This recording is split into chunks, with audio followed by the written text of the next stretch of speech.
Gente, boa tarde. Concorrer, viu, professor Gerson? O Gerson me trata com esse carinho, porque ele já foi meu patrão, foi coordenador do curso de Direito da Unicristo, e eu fui professor, portanto, era meu chefe imediato. E moramos no mesmo lugar, na residência universitária da Universidade Federal do Ceará, muito conhecida no Ceará como a REL 125. Celeiro de grandes nomes, está aí o Gerson, que é um deles. A gente, quando não tinha muito o que fazer, nem tinha dinheiro para gastar, a solução era estudar, né, Gerson? Então, realmente foi uma época de uma construção intelectual muito grande. Meu agradecimento à organização do evento, para mim é uma alegria enorme participar desse evento. Era para eu ter vindo essa semana aqui a Vitória 2 vezes. Eu iria participar de um evento na terça-feira à noite, ia para Brasília e voltaria hoje para estar aqui. Mas, infelizmente, a Azul cancelou os voos para Vitória na segunda-feira e eu acabei ficando em Fortaleza e vim direto para cá. O tema que me foi proposto para esse bate-papo, e Mauro tinha me esclarecido que a ideia é bater um papo realmente com vocês, é ter algo menos formal e mais elucidativo, é um pouco sobre a evolução do processo no Brasil, a evolução da forma de se pensar um processo judicial no Brasil e as consequências disso na legislação e as consequências disso no nosso dia a dia. Eu vou falar de pé. O ministro Barroso, ele lembra sempre que a melhor maneira de você controlar o tempo de uma palestra é falando em pé. Porque você estando de pé, quando as pernas começarem a doer, é o primeiro sinal de que você já pode parar. E eu vou utilizar aqui a síntese da síntese para não cansá-los, também para não competir com Vitória, essa cidade tão linda.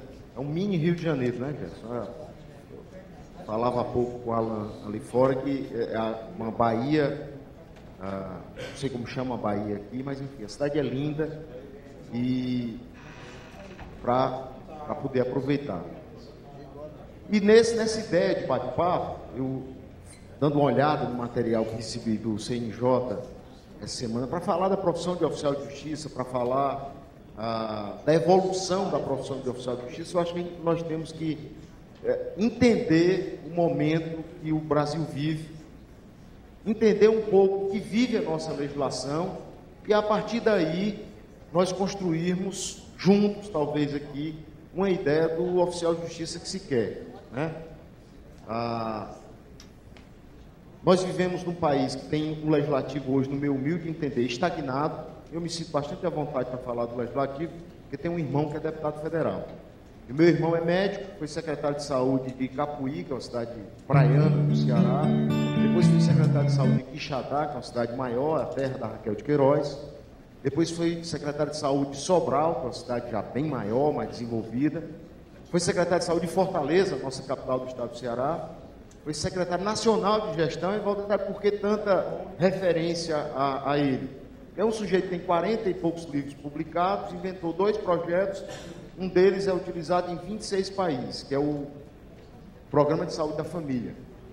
Foi criado no Ceará, foi implantado no Ceará e hoje está no Brasil e mais 20 e poucos países. E criou mais médicos. No primeiro momento, com o brilhantismo dos nossos governantes, utilizou ainda médicos cubanos, mas hoje funciona bem, muito bem com médicos brasileiros, e a gente conseguiu pelo menos levar médicos para locais que antes eram inimagináveis. Eu nasci numa cidade que é um pontinho esfumaçado do mapa, chamada Arneiroz, e hoje nós temos 2 médicos, do Mais Médico, lá em Arneiroz. Como vocês devem perceber, a presença de médicos nacionais ou estrangeiros em cidades bem distantes. A remuneração é melhor.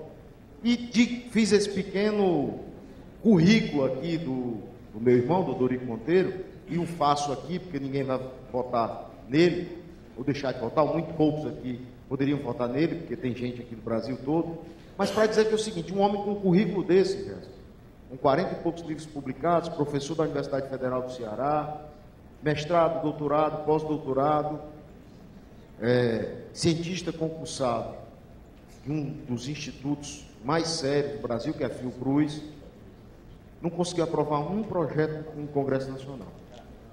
Um único. Você pegar aí, depois que inventaram a internet, ninguém mente. Se você botar aí na internet, Congresso Nacional, Odorico Monteiro, Não vai ter um único projeto aprovado, porque o Congresso não funcionou. O Congresso não está funcionando e dificilmente funcionará no próximo ano. Isso é uma realidade. Quem é do movimento sindical, seja na federação, seja nos sindicatos, sabe da dificuldade que é promover qualquer mudança dentro do Congresso, a não ser que mudanças acordadas, Deus sabe lá como, sobre que perspectivas, à base de que trocas feitas, que são aprovadas de chofre, de inopino, de imediato, em que os próprios congressistas que votaram positivamente, e graças a Deus não é o caso desse meu irmão, não sabem nem o que votaram, ou não sabem nem integralmente o conteúdo daquilo que votaram.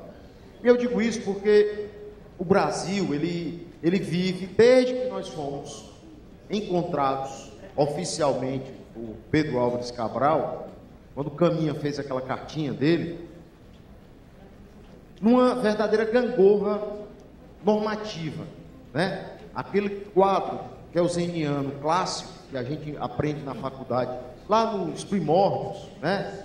Aquele narra-me facundado tibi jus, ou seja, narra-me um fato e dar-te-ei o direito. No Brasil é complexo de fazer, porque o entendimento das coisas é difícil. Eu digo isso porque nós ficamos de 1500 até 1824 sem uma Constituição Nacional.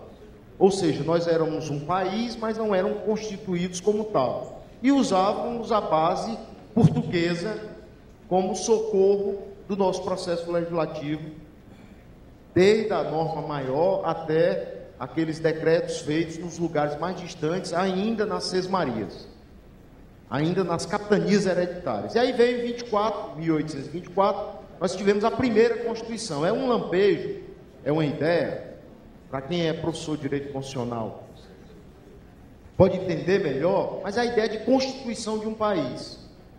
Mas um país ainda com base imperial. Nós tínhamos uma família imperial no Brasil. E depois nós avançamos um pouco mais, em 1891, para termos a primeira Constituição dita republicana. Não, nós vamos ter um Estado republicano de direito. E aí eu não preciso... Até me perguntaram aqui se eu queria um retroprojetor para fazer um slide, mas eu queria, nessa tarde maravilhosa de sexta-feira, num lugar tão bonito, ter a oportunidade com vocês, disputando com os 22 brindes de mais tarde, construir aqui um processo mental em que a gente imagine, eu estou em 24 aqui, e eu subo um pouco, Gerson, para 91, e tenho a esperança de que em 1891 nós teríamos uma Constituição republicana, ou seja, nós tornaríamos o público e de todos. E aí, quando nós aplicamos a Constituição de 1891, nós não alcançamos dela o resultado ao que ela se propôs. E aí vem a Era Vargas e tem um rompimento com a Constituição de 1891, e o Vargas gosta tanto do poder em 30, que em 34 ele faz uma Constituição dele. Mas não foi só isso. A Constituição de 34 tiveram inúmeros avanços, inclusive na seara trabalhista, inúmeros, mas não para dar o direito ao trabalhador, mas pelo contrário, para estabelecer um regime de poder. Qual detalhe, qual é a base legal para a gente ter a certeza que você está falando não é só empírico? É porque em 37 o Vargas fez outra Constituição. E aí nós saímos de 24 para 91, 34, 37, uma Constituição que já não ouviu mais o Congresso. E aí, como tudo tem um fim ou um ciclo, em 1946 nós irrompemos com aquele regime constitucional, e aí dissemos, não, agora nós vamos ter uma república, com estrutura de república, com direitos garantidos na Carta Magna, e aí dela nós vamos nos apropriar. E isso, gente, vem à esteira de todo o nosso processo civil, de todo o nosso processo trabalhista, porque o Vargas vem com a CLT apropriando esses conceitos, e a Constituição de 46 só os alcançou, mas não eliminou praticamente. E aí nós imaginamos que em 46 nós teríamos um país republicano, um país constitucional e um país com um poder judiciário livre e independente, mas ainda com o governador nomeando desembargador. Não era assim, professor Gerson? 64 vem o golpe. Não se pode administrar um país dito republicano dito, construído sobre esse aspecto, com uma Constituição dita republicana, num regime que no dia a dia operacional é ditatorial. Seria mais ou menos como se você pegasse um computador da Apple e sem nenhum programa de adaptação você passasse a usar o Windows. Falando da Apple agora porque ela atingiu 1 trilhão, né? Mas o sistema operacional não consegue rodar. A mesma coisa a nossa Constituição.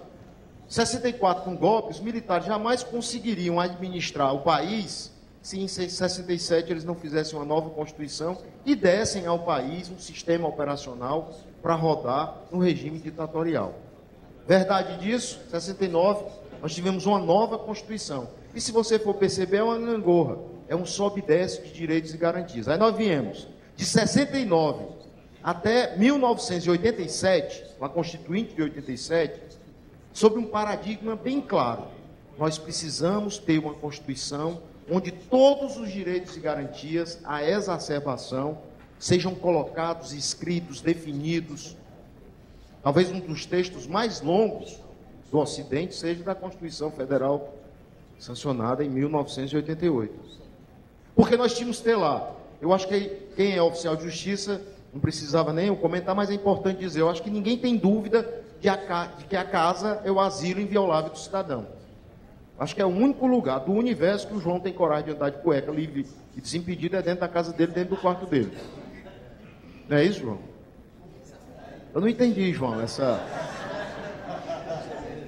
Porque é o asilo inviolável do cidadão, é o lugar onde você se sente efetivamente no seio, no âmago da sua intimidade. Mas nós botamos no texto da Constituição, no artigo 5º, com cláusula pétrea, inamovível, com previsão de que não poderia nem ser objeto de deliberação, emenda tendente a abolir, a significância de que a casa é o asilo inviolável do cidadão. E em relação a isso, inúmeras, dezenas de outras coisas que estão no texto da Constituição. Porque nós precisávamos ter ali um Ministério Público independente, com garantias, isso conseguidas todas com muita luta, gente.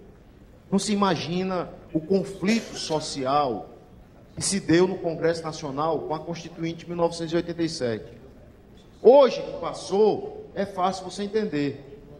Mas naquele momento era uma ebulição de direito. Todo mundo queria ter o seu nome dentro da Constituição. Por quê? Porque eu me lembro de 24, que não durou muito até 91.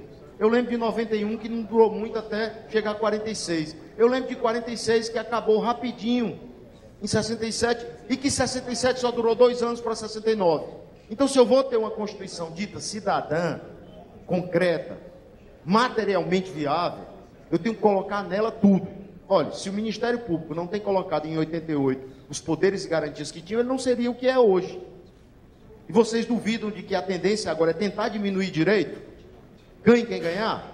Bolsonaro já disse, se eleito. Ciro já disse. PSDB inteiro tem dito isso. Porque se deu direito demais, se abriu asas a muitos que não voavam e passaram a voar.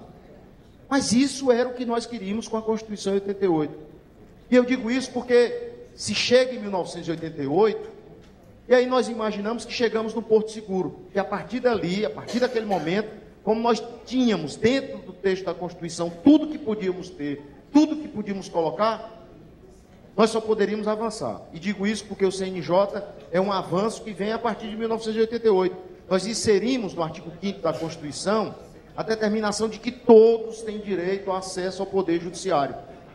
Inciso claro, 35 do artigo 5º, quando a Constituição diz que todos são iguais perante a lei sem distinção de qualquer natureza, garantindo-se o direito à liberdade, propriedade, segurança, vida e muito mais que puder vir, nós em 2004 inserimos mais ouvir. Inserimos a possibilidade, primeiro, na emenda constitucional 45, de ter um CNJ, ou seja, um órgão de controle externo, que não passou, virou um órgão de controle interno, porque foi acomodado dentro do capítulo do próprio Poder Judiciário, mas nós imaginávamos que pudéssemos inserir naqueles direitos e garantias, aquelas cláusulas inamovíveis, algo que tivesse começo, meio e fim. Porque o grande problema do Brasil é o seguinte: me deram o direito de ao Poder Judiciário, mas não me deram o direito de sair.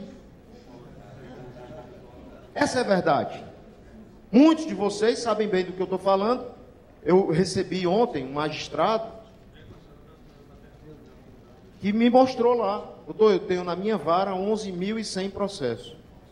Eu tenho 2 servidores do Tribunal de Justiça. Você imagina que uma pessoa consegue julgar 11.000 e tantos processos com 2 servidores? O restante de prefeitura e Câmara Municipal, que nunca leram a Constituição, que não a viram nem para consertar uma perna quebrada de uma mesa, porque não se prestaram a isso.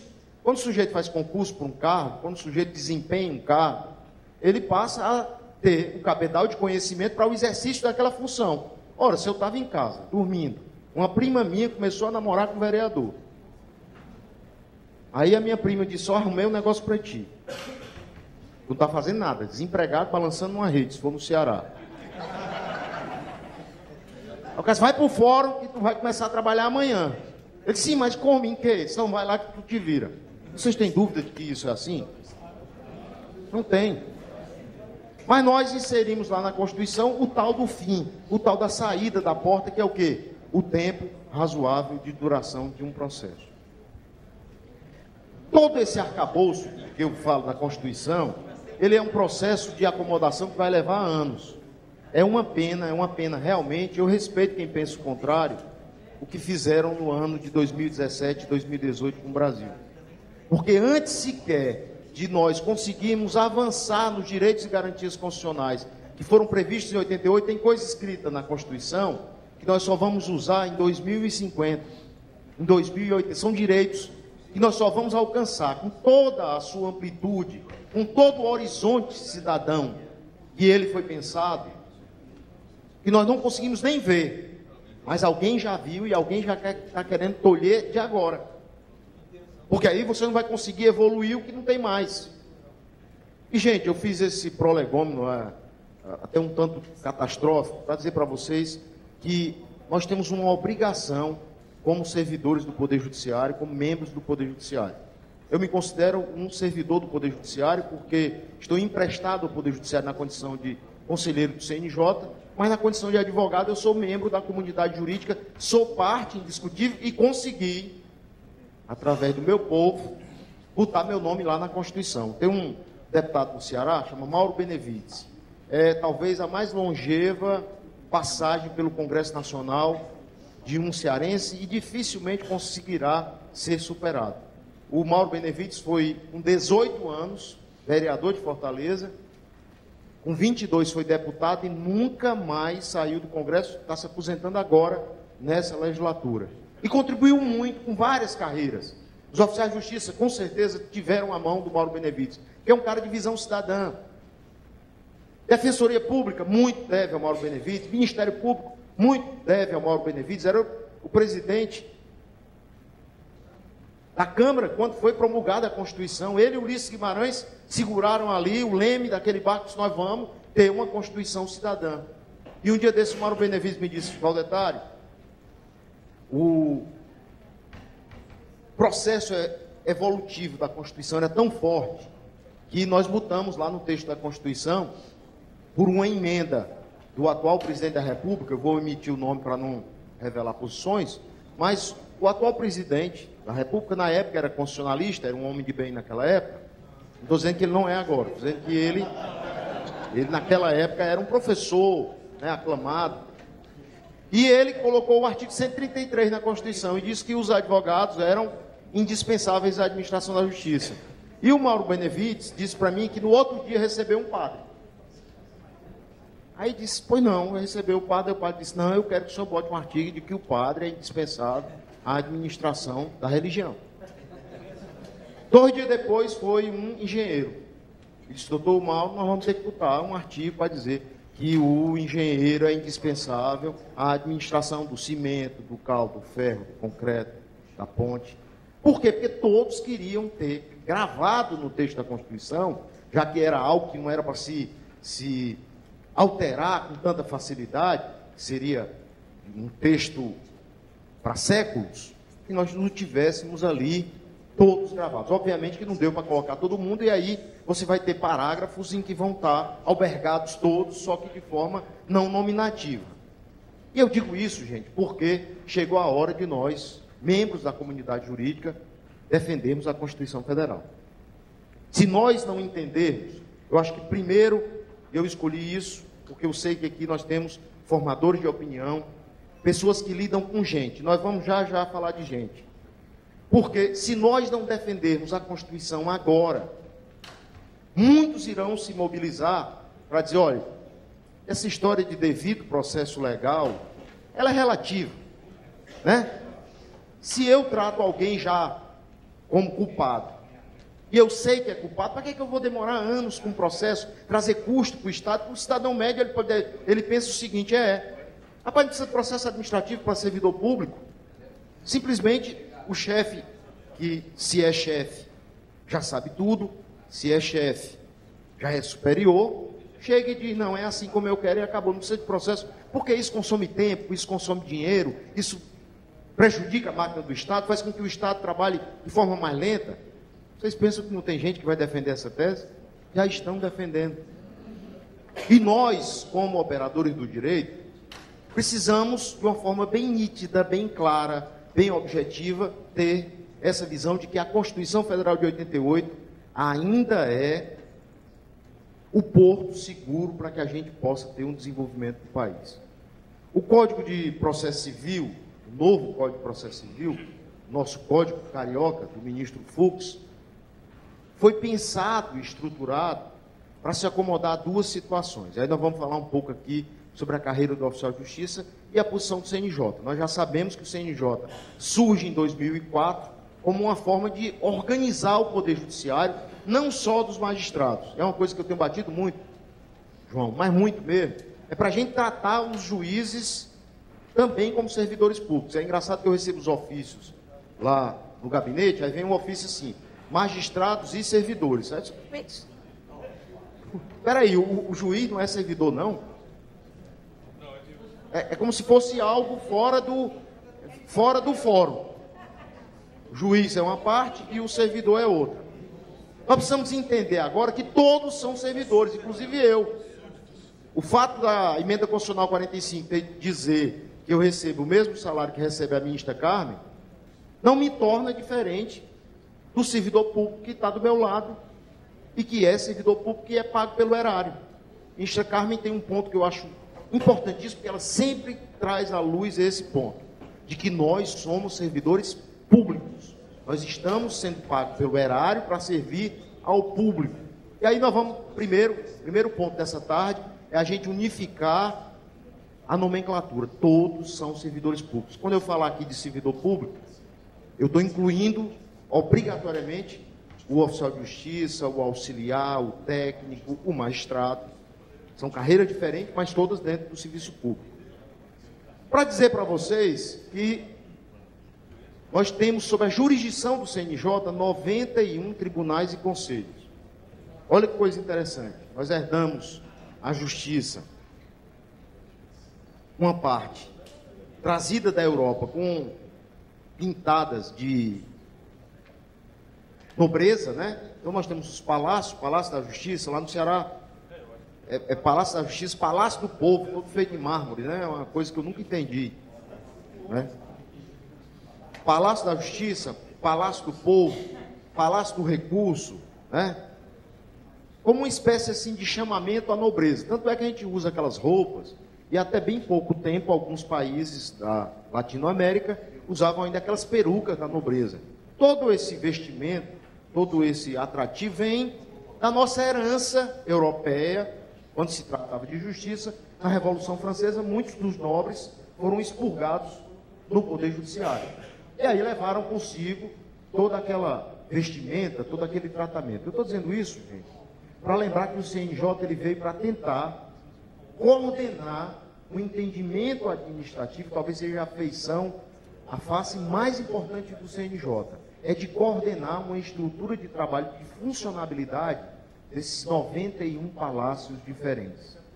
Então, o Tribunal de Justiça do Ceará tem lá a sua forma de trabalhar, correta ou errada, Do lado do Rio Grande do Norte, se você for a Mossoró, é outra coisa. O Piauí é outra coisa mais quente. O Rio Grande do Sul é outro procedimento. E é como se não fosse todos do mesmo sistema. De qual sistema, Valdetari? O sistema judiciário. Os juízes tiveram uma dificuldade enorme de entender isso no começo. Os desembargadores eu nem falo. O desembargador que deixou de andar em Brasília porque sabia que tinha um CNJ lá. Porque tinha essa ideia de como é que pode um servidor do Poder Judiciário entrar no CNJ contra uma ordem do presidente do tribunal. Isso é um absurdo. Eu vi muito isso. Olha que eu fui presidente de OAB 2 vezes. Fui diretor da ordem, outras 3. Fui vice-presidente, secretário, presidente da Caixa de Assistência dos Advogados. Então, eu estou nessa lida há muito tempo. E a gente escuta muito, a gente vê muito. Mas a base legal para isso é que o CNJ veio, em 2004, para unificar procedimentos administrativos, criar metas e criar uma estrutura de desenvolvimento do Poder Judiciário. Está lá na Constituição que o processo ele é livre de acesso a todos. Então, qualquer cidadão, e no Brasil nós tivemos uma crescente judicialização. Tem gente que diz para mim, Valdetari, mas é muito processo. É uma judicialização absurda. Mas entenda, nós vivemos de 0, antes de Cristo, até 1988, onde muitos não sabiam nem que existia o Poder Judiciário. Você acha que numa ditadura, o cara vai lá entrar na justiça para obrigar o Estado a fazer uma ressonância magnética? Amarra pelo pé e bota a ponta cabeça. Não vai. Então nós não nos sentimos confortáveis para ir ao Poder Judiciário. Com a demanda reprimida terrível. A Constituição veio e disse, não, todos têm direito ao acesso ao Poder Judiciário. A Constituição depois veio e disse, não, todos têm acesso ao Poder Judiciário e têm acesso à duração razoável do processo. E aí nós precisamos mudar o nosso Código de Processo Civil para vir nesse Código de Processo Civil elementos que permitissem o acesso livre, que o Código é anterior à Constituição, e além do acesso livre, o direito de que o processo terminasse. E qual detalhe? Onde entram os oficiais de justiça? Nessa estrutura constitucional e infraconstitucional? E qual será a finalidade do oficial de justiça pós-processo virtual? Vou dizer para vocês, eu ainda tenho as minhas, não vou dizer rejeições, porque é uma palavra muito forte, mas eu tenho ainda as minhas observações, para usar uma palavra mais amena, sobre o processo virtual. A gente ia no fórum, quando eu comecei a advogar em 95, 96, você ia no fórum, tinha aquelas pilhas de processo. Aquilo era uma forma também de intimidar o magistrado a sentenciar, a julgar. Hoje está tudo dentro do HD, é como se tivesse uma quantidade invisível, né? O tribunal adora isso. Não vamos mais fazer concurso, não vamos mais chamar os concursados, porque não tem processo. Aí não tem na vista do sujeito. Aí está lá dentro do HD. E o processo virtual, ele vem só como uma mudança, só como uma interface. É primário, é precipitado imaginar que a carreira do oficial de justiça vai desaparecer por conta da virtualização dos processos e da utilização da tecnologia como um meio de entregar a prestação judicional. E provo isso para vocês. Não precisa ainda o CNJ manualizar isso, e nem vai fazê-lo. Nem vai fazê-lo. Nós estamos terminando a era Carmen Lúcia no CNJ, vamos começar agora a era TOF. Eu tive, antes de ser conselheiro do CNJ, a oportunidade de ficar lá 1 ano com o ministro Lewandowski. Eu fui representante institucional da OAB no plenário do CNJ durante 1 ano e pouco, com o ministro Lewandowski. E talvez não seja essa a intenção do CNJ de manualizar a atividade de cada uma das partes. Mas tem algo, além do processo virtual, tem algo que está além da estrutura de bits e bytes, que é insubstituível. É o chamado percepção humana. Todo dia se criam novas relações a partir da vida virtual que carecem de um olhar humano mais atento para fazer uma verificação se é ou não é, se foi ou não foi, se a dosagem, se a dosimetria do que é atestado, ela é verificável ou não. Vou dar 2 exemplos para vocês aqui.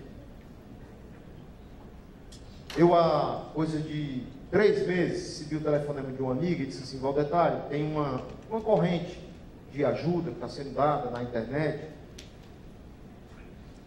e precisava da sua ajuda, do seu envolvimento. Nós verificamos aqui que você no Instagram tem 30 mil pessoas, e no Facebook tem outras tantas, e que você está na vida social virtual, você pode contribuir com a instituição filantrópica.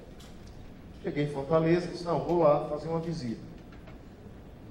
Perguntei é uma central de atendimento, é uma instituição que ajuda doentes de câncer, e eles fazem o seguinte trabalho: eles ligam para as pessoas e dizem o seguinte: olha, você pode colocar debitado automaticamente na conta de energia um percentual de R$2, R$3, ou um percentual de 10%, 5%, ou um valor fixo na conta para ajudar essa instituição. A instituição faz um grande trabalho no Ceará, o Instituto do Câncer. Eu me empolguei logo para ir lá, para tentar ajudar, para ver como é que podia fazer.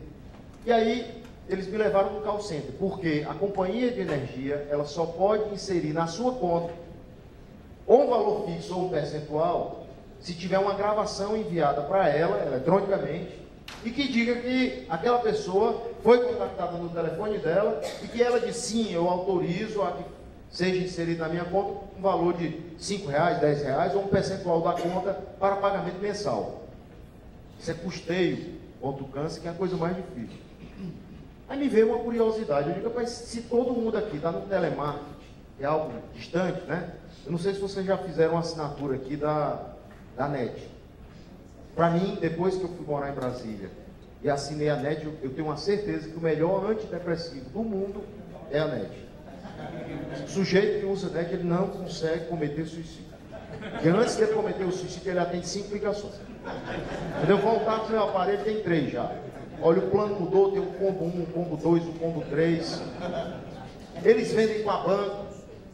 Um desse me ligou uma mulher e disse: não, porque nós estamos aqui oferecendo um cartão para o senhor viajar para o exterior. Vamos, é grátis. Ela disse: é grátis. Eu disse: quanto eu tenho para gastar? Ela disse: não, aí não.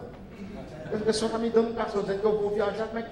João acabou de dar a dica aqui, né? Deu a bolsa, mas cadê a passagem? Como é que viaja, né, irmão? E aí eu fiquei curioso de saber o seguinte: gente, quem é aqui de vocês que consegue mais colocar na conta das pessoas um valor fixo ou um percentual? Aí rapidinho a coordenadora lá do telemarketing disse: olha, aquela menina bem ali. Eu disse: pois é com ela que eu quero falar. Porque eu quero saber qual é o segredo que tu tem para conseguir mais do que as outras. Ela disse: doutor, a primeira coisa é você não ser um robô. Se eu ligar para a pessoa e disser assim: boa tarde, fulano de tal dos Anzóis Pereira, é o senhor? A pessoa já atende preocupada, achando que é uma cobrança. Então aqui eu desenvolvi uma técnica humana. Então o senhor é Valdetário Andrade Monteiro. Aí tem lá, advogado. O que é que eu faço? Oi, doutor Valdetário, tudo bem? Como é que vai a sua tarde? Aí eu atendo de cá, já estou feliz. Estou bem. Quem fala? Diz: olha, aqui é a Carla, eu estou lhe ligando aqui do Instituto do Câncer, para nós dois juntos hoje fazer uma grande ação em prol da sociedade. O senhor vai dar R$5 na conta, e tem pessoas que estão perdendo o cabelo aqui, que estão desesperadas, e nós vamos ajudar junto. Eu disse: meu amor, bote 10. Por quê? Porque ela humanizou a relação de contato. Qual é a grande revolução que nós, oficiais de justiça, vamos fazer no Poder Judiciário? E não vai ter processo virtual no mundo que emita a certidão que nós vamos emitir. O sentimento humano. É você fazer a busca e apreensão de uma criança e registrar o olhar dela. O detalhe está no texto da Constituição integralmente. Está escrito lá no texto da Constituição.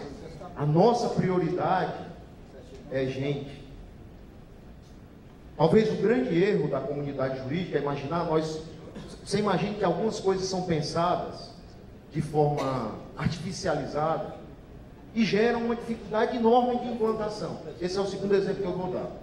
O CNJ, desde que cheguei lá, tem uma coisa de dizer assim, nós vamos fazer conciliação, mediação e arbitragem ser algo que vai desaguar nas soluções do Poder Judiciário. Gente, quem é que escuta essa história há 2 anos? Pode levantar a mão. 2 anos se fala, não, tem que ser conciliação. Há 5 anos. Há 10 anos. Se eu dar uma curiosidade para vocês, vocês sabiam que nunca mudaram a grade curricular do curso de Direito de 10 anos para cá para inserir mediação, arbitragem e conciliação? Aí eu digo assim, não, o oficial de justiça agora é um conciliador. Vamos pegar os oficiais de justiça e vamos levar para resolver os conflitos. Aí a OAB de imediato manda um ofício de sem a presença do advogado, nós não aceitamos. Travaremos uma guerra. Não é assim? Aí manda, aí o judiciário já fica apavorado, não queremos guerra. Uma vez eu botei 400 cruzes de madeira na porta do fórum, lá no Ceará, lembra disso, João? Porque não tinha oficial de justiça, não tinha técnico, não tinha juiz. Aí eu mandei fazer umas cruzes grandes de madeira, e cada cidade que não tinha servidor, eu botei o nome, levei para a porta do fórum, passei 8 minutos no Jornal Nacional, no outro dia de manhã, 6 horas, o presidente do tribunal foi lá em casa e disse, está aqui, doutor Rotário, o concurso, pelo amor de Deus, tira as cruzes. Porque ninguém quer bronca, ninguém quer problema com a imprensa, ninguém quer chamar atenção para si. Não é isso? Aí, o primeiro advogado que vem, ele nunca viu conciliação e arbitragem na faculdade. Mediação, nem pensar. Não está na grade curricular obrigatória. Aí eu faço o primeiro semestre, aí vem lá, processo civil. Vamos brigar. Processo civil 2, briga de tapa. Processo civil 3, Muay Thai. Inserimos artes marciais no processo. Processo civil 4, vale tudo. Aí vai sair na Globo, UFC. Processo penal, idem. Processo trabalhista, a mesma coisa. Como é que eu estou treinando uma play de lutadores de luta livre de UFC e vou querer que depois o sujeito vá para lá e dizer, não, agora nós vamos conciliar.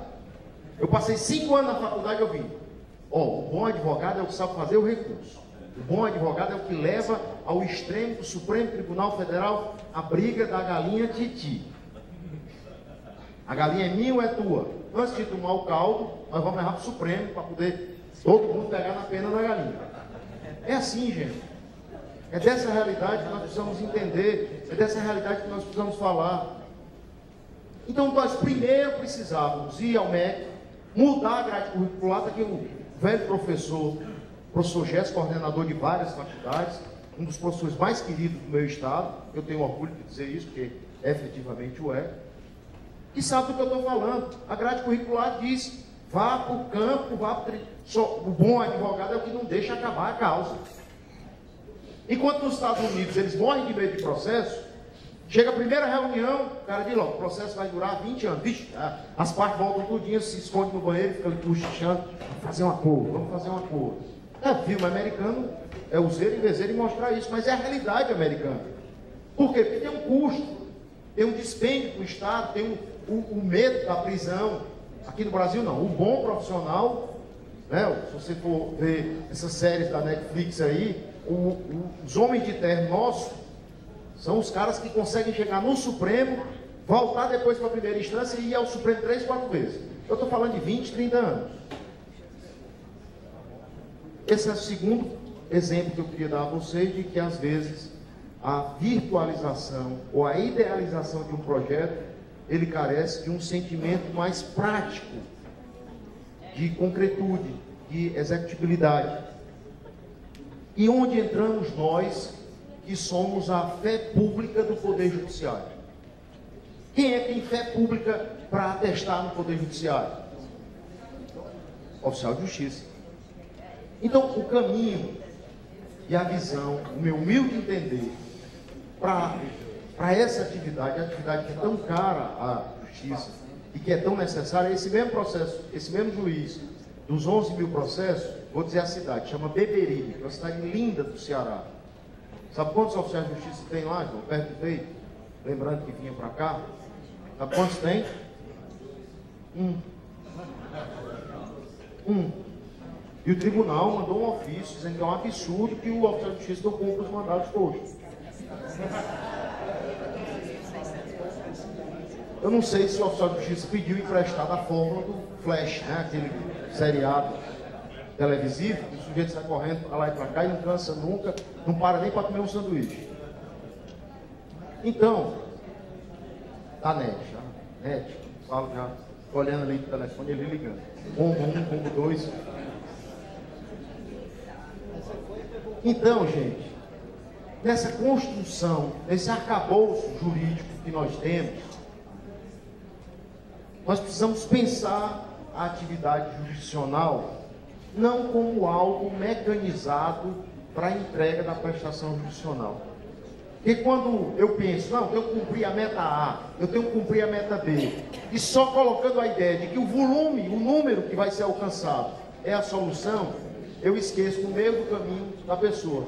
Sabe o sujeito, o menino, o adolescente, que vai no colégio pegar a irmã, mas tem um compromisso com a namorada, aí vai tão ligeiro e volta tão ligeiro que esqueceu a irmã no colégio. É mais ou menos o que está acontecendo com o Poder Judiciário. É a ideia de que, ó, vamos, Mauro, acelerar, para cumprir a meta, para entregar à sociedade um número, e no meio do caminho eu esqueço do cidadão. É a nossa reforma trabalhista, para pegar o gancho aqui do Gerson. Nós temos que fazer uma reforma trabalhista urgente, necessária. Eu acho que até quem é o mais arraigado do militante trabalhista sabia que tinha que se fazer alguma reforma. Do jeito que estava muito complicado. Mas fizeram uma reforma tão rápida, tão importante para mostrar a reforma, que esqueceram só de uma coisa. O trabalhador. Fizeram a reforma todinha, o trabalhador ficou na calçada. O trabalhador, deixa eu entrar, senão não pode não, aqui é reforma trabalhista. Senão eu sou trabalhador. Então, se nós não nos cuidarmos, eu estou fazendo a coisa de forma caricata, porque é um tema tão duro, tão difícil, que vocês podiam até chorar aqui, ao invés de rir. Eu estou tendo esse cuidado. Tem uma sexta-feira, um dia tão maravilhoso como hoje, não poderia trazer a tristeza para vocês. Quero trazer alegria, mas uma alegria que tem um fundo de verdade, uma conotação de verdade muito grave, muito séria. É de que nós não podemos permitir nós, operadores do direito, a que o processo de aceleração, seja ele virtual ou físico, ele nos deixe na calçada. Porque se vocês não se levantarem, não se unirem, não fortalecerem a federação, não fortalecerem o sindicato, não forem lá como fazem, os meninos vivem lá. Esse aqui já estava me perguntando, doutor, será que a próxima semana tem chocolate lá no gabinete? E eu não sabia quem estava comendo o chocolate que eu gosto lá.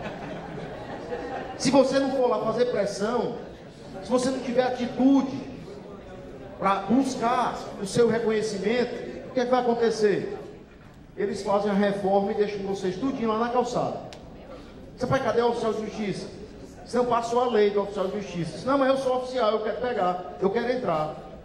Não, mas não pode não, perdeu a parada. E isso é algo que tem uma base científica, uma base histórica e uma base empírica.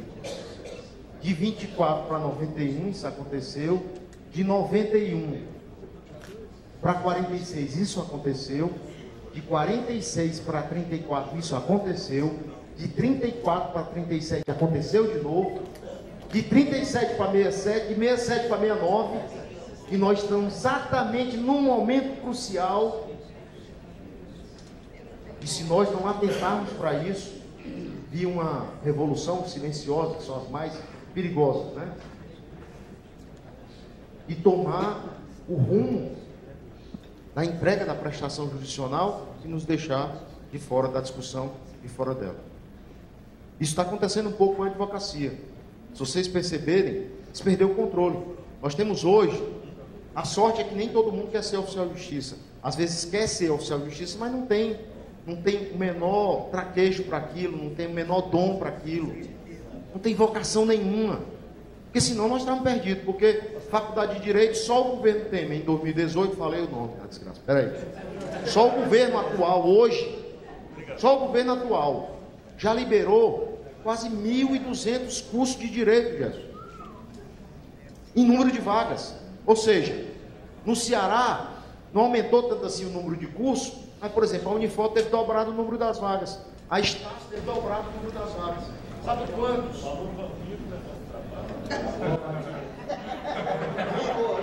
O homem fala muito, né? Mas está maravilhoso aqui, rapaz. Você vai falar no nome, até o microfone corta. Tem alguém deles aí, escondido aqui no hotel, olhando por uma câmera.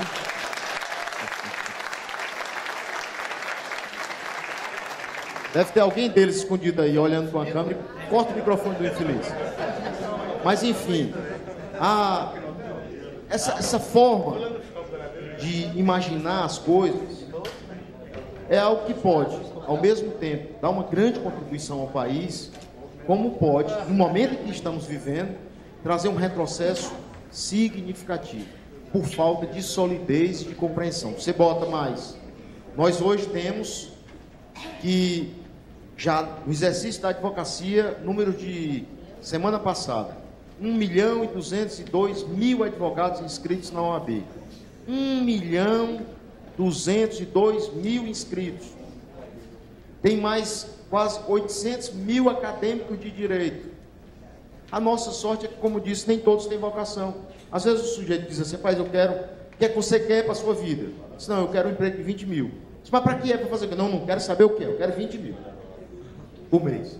E aí vai para lá e quebra a cara, porque diz: não era isso que eu queria fazer. Então, a sorte nossa é que a vocação ela não é dada assim de forma distribuída, isonomicamente, todos têm. Não, um tem vocação para ser advogado, outro tem vocação para ser procurador, outro tem vocação para ser oficial de justiça. Mas o que está se fazendo hoje com a profissão do advogado é penoso. Nós temos mercado no Brasil para 1.200.000? Não.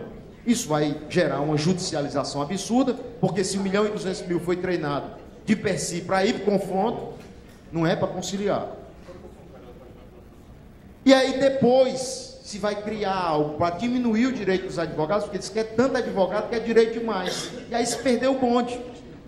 Não se consegue controlar. No meu entender, eu acho que está faltando esse entendimento de que o aumento ele é feito de forma proposital para depois ter o corte.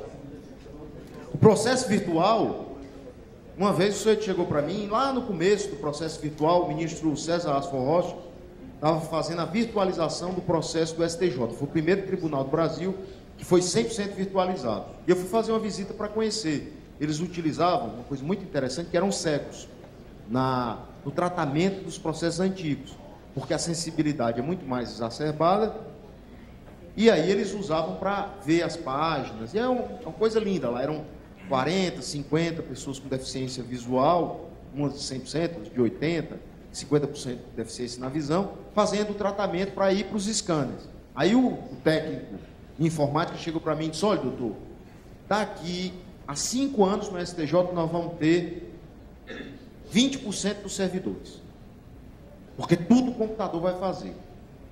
Aí eu fiquei olhando assim para ele, eu disse: será que esse homem vai saber escanear esses bichos? O cara era burro, tinha problema mental, cognitivo. Eu disse: irmão, não diga isso mais nunca, não diga isso nem na frente aqui do seu presidente, no tribunal, que eu ia arriscar do homem lhe demitir de imediato. Assim, de chofre, de inopino. Porque quem julga o processo é o humano. O técnico que vai avaliar se cabe o RESP ou não, ele vai analisar o caso.